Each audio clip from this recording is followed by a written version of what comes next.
Hello दोस्तों, आज की हमारी इस वीडियो में हम डिस्कस करने वाले हैं लेटर आई को। तो चलिए इडियम और फ्रेजेस की सीरीज़ में आगे बढ़ते हैं। इल एट इज़ अनकम्फर्टेबल, यानी जब अनकम्फर्टेबल फील करता है इंसान, उसे सुविधा नहीं महसूस हो रही होती है और वो बेचैन होता है, then we use this phrase ill at ease. A student is often ill at ease when he has to see the principal after he has done something wrong. एक स्टूडेंट जो है वो अक्सर क्या है, अनकम्फर्टेबल, असुविधाजनक महसूस करता है। कब? when he has to see, जब वो अपने प्रिंसिपल को देख लेता है, after he has done something, जब वो कुछ गलत कर लेता है, अपने प्रिंसिपल को देख लेता है, तो वो ऑब्वियसली वो अनकम्फर्टेबल ही फील करेगा। Move to the next, in a fix, यानी इन डिलेमा, परप्लेक्स होना, डिलेमा में होना यानी कि परेशान होना, समझ में ना आना क्या करें। द होल पुलिस डिपार्टमेंट, जो पूरा पुलिस डिपार्टमेंट है, इज़ इन फिक्स, बहुत बड़े डिलेमा में है, बहुत बड़ी प्रॉब्लम यानी एक दुविधा में होना। But about the threatening letters, जो कि धमकी भरे पत्र मिल रहे हैं, रिटन बाय द किडनैपर्स के द्वारा जो धमकी भरे पत्र मिल रहे हैं, उनसे जो है परेशान है। नंबर 3 पर है हमारे पास in a fair way hopeful. In a fair hopeful यानी कि आशाजनक होना, आशा रहना, होपफुल रहना। The doctor feels that, doctor जो है महसूस करते हैं, that patient is in a fair way on to recovery, यानी कि अभी वो होपफुल है टू रिकवरी करने के लिए, अभी वो होपफुल है, जो पेशेंट है अभी रिकवर कर सकता है, इन अ फेयर वे है। नंबर 4 पर है इन द गुड बुक्स, और to be in favour with the person. Good book होना, किसी के अच्छे में शामिल होना, किसी इंसान को हम जब पसंद करते हैं, हम उनके फेवर में हो जाते हैं, या वो पर्सन हमारे फेवर में हो जाता है, तो उसके लिए कहा जाता है in the good books of. Sunita's brilliant success in her final examination, Sunita की जो एक ब्रिलियंट सक्सेस मिली है फाइनल एग्ज़ाम में, has led her to be in the good books of teachers, ने क्या किया है, उसको अपने टीचर्स की गुड बुक में शामिल कर दिया, यानी कि वो उनके अच्छे में, उनके टीचर्स जो है उसके फेवर में हो गए हैं कि वो इतनी ब्रिलियंट स्टूडेंट है। नंबर 5 पर in tune in a mood, यानी कि मूड में होना, अच्छा मूड होना, किसी भी चीज़ के बारे में हमें अच्छा महसूस होता है तो इन ट्यून या इन मूड कहा जाता है। The teacher are the student, teacher ने स्टूडेंट से पूछा if they were in tune for study, क्या उनका मूड है, अच्छे मूड में है वो स्टडी करने के लिए। नंबर 6 पर है in the lurch, to leave a friend in difficulty. In the lurch यानी मुश्किल में किसी को भी छोड़ देना, इन द लर्च यानी मुश्किल में छोड़ना। You must never leave your best friend in lurch, तुम्हें अपने दोस्त को कभी भी जो है बेस्ट फ्रेंड को मुसीबत में, परेशानी में अकेला नहीं छोड़ना चाहिए। Ins and out secrets, ins and outs यानी सीक्रेट्स, किसी के भी जो सीक्रेट्स होते हैं, सीक्रेट बातें होती हैं, तो उसके लिए इन्स एंड आउट्स फ्रेज़ का यूज़ किया जाता है। The servants are generally familiar, जो सर्वेंट्स होते हैं, घर के नौकर होते हैं, वो क्या होते हैं, नॉर्मली जो होता है फैमिलियर होते हैं, जाना, वो जानते होते हैं। With the ins and the outs of the family, family के जो सीक्रेट्स होते हैं ज़्यादातर उनको पता होते हैं, क्योंकि वो घर के अंदर रहते हैं, हर बात को वो जानते हैं। In the blues, in dumps depress, in the blues यानी बहुत ज़्यादा परेशान होना, बहुत परेशानी में होना, डिप्रेस्ड मूड में होना।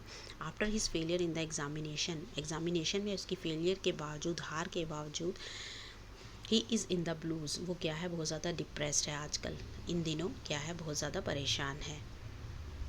अभी ब्लूज़ की बात हुई, अब रेड की बात हो रही है। ब्लू की बात होगी तो परेशानी में, और रेड की बात होगी तो सफ़र लॉस, यानी कोई लॉस को झेलना, कोई नुकसान हो जाना। Most of our public sector, हमारा जो पब्लिक सेक्टर है, undertakings are in red for the lack of efficient administration.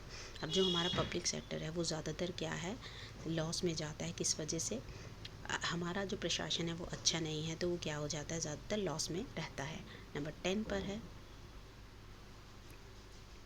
In the lime light prominent. In the lime light है, महत्वपूर्ण होता है, जो वो होता है लाइम लाइट, प्रोमिनेंट होता है, बहुत ज़्यादा प्रेशियस होता है, बहुत ज़्यादा इंपॉर्टेंट होता है, उसके लिए किया जाता है यूज़ ये phrase in the lime light. After being out of the favour with the leader of the party, after being कि आउट ऑफ द फेवर, अब यह पार्टी का जो लीडर है उसके फेवर अब उसको मिलना बंद हो गया है, यानी कि आउट हो गया, फेवर से उसके बाहर हो गया। He is again in the limelight these days, अब क्या है, वो दोबारा से बहुत ज़्यादा प्रोमिनेंट बन गया है, इंपॉर्टेंट हो गया, मुख्य हो गया। अब ये नहीं कि उसे, जो पार्टी का जो लीडर है उसके फेवर में होने के से अलग होने के बावजूद उसको ज़्यादा जो है प्रोमिनेंस मिल रहा है।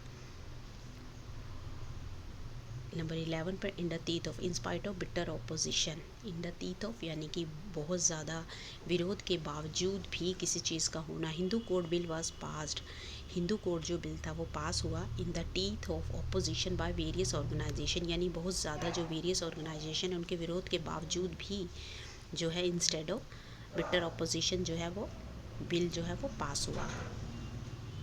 नंबर 12 पर है हमारे पास in a tight corner, in a difficult situation, यानी एक बहुत मुश्किल सिचुएशन आती है, घड़ी आती है मुश्किल की, उसके लिए इस फ्रेज़ को यूज़ करते हैं। After losing in gambling heavily, gambling यानी कि जुए में जो बहुत ज़्यादा हार के बावजूद, बहुत कुछ खोने के बावजूद बाद he is in a tight corner, वो क्या हो गया, बहुत मुश्किल में आ गया है।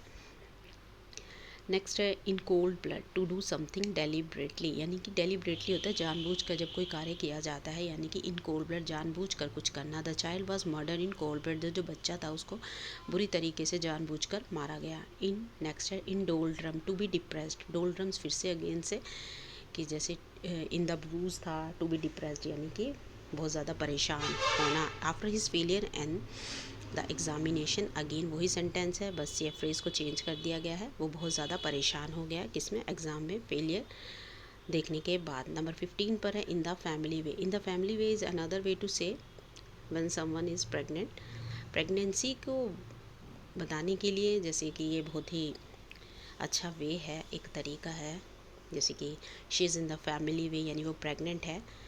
शी हैज़ बीन एडवाइज्ड, उसे बहुत ज़्यादा एडवाइस किया गया कंप्लीट रेस्ट के लिए, because she is in the family way, क्योंकि वो क्या है प्रेग्नेंट है, तो उसे बहुत एडवाइस की गई कि वो अच्छे से बेड रेस्ट करे। नंबर 16 पर है Ivory tower, imaginary world. Ivory tower बोलते हैं ना कि ख्याली पुलाव पकाना और महल बनाना, ख्याली महल बनाना, तो इमेजनरी वर्ल्ड, इमेजिनेशन की दुनिया में रहना। Those who talk of non violence, जो कि नॉन वायलेंस की बात करते हैं, अहिंसा की बात करते हैं, as a useful tool in international politics live in ivory tower, कि इंटरनेशनल जो कि पॉलिटिक्स है उसमें किसकी बात करते हैं, कि अहिंसा की बात करते हैं, कि बिना किसी, अगर सामने वाला हिंसा पर उतर आया तो तब भी अहिंसा की बात करें, और ये एक यूज़फुल टूल है, तो वो किस में रहते हैं, कि इमेजिनरी वर्ल्ड में रहते हैं, आइवरी टावर में रहते हैं। इन the dumps, in low spirit, in the dumps यानी इन लो स्पिरिट, जब कोई इंसान बहुत ज़्यादा लो फील करता है, उसकी जो एनर्जी है, उसकी जो कहते हैं ना कि एंथुजियाज्म बहुत कम हो जाता है, तो उसके लिए यूज़ किया जाता है। हर विजिट चेयर्ड मी अप, उसका जो आना है मुझे बहुत ज़्यादा खुश कर गया। As I was in the dumps before her visit, क्योंकि उससे पहले, उसके आने से पहले मैं क्या था, बहुत ज़्यादा लो स्पिरिट था, बहुत ज़्यादा उदास कह सकते हैं, बहुत ज़्यादा डाउन कह सकते हैं। नंबर 18 पर है इन फ्लटर, एक्साइटेड, बहुत ज़्यादा एक्साइटेड होना, एंथुजियास्ट होना। My sister is in Flutter, मेरी सिस्टर जो है बहुत ज़्यादा एक्साइटेड थी टुडे, आज, because she is going for the interview, क्योंकि वो एक इंटरव्यू था उसका, उसके लिए जा रही थी। तो आई जो है हमारा लेटर जो है वो कंप्लीट हो चुका है। तो चलिए वर्ड जो है जे को पढ़ते हैं। वर्ड में सिर्फ सिंगल यही है, जॉन्डिस्ड आई।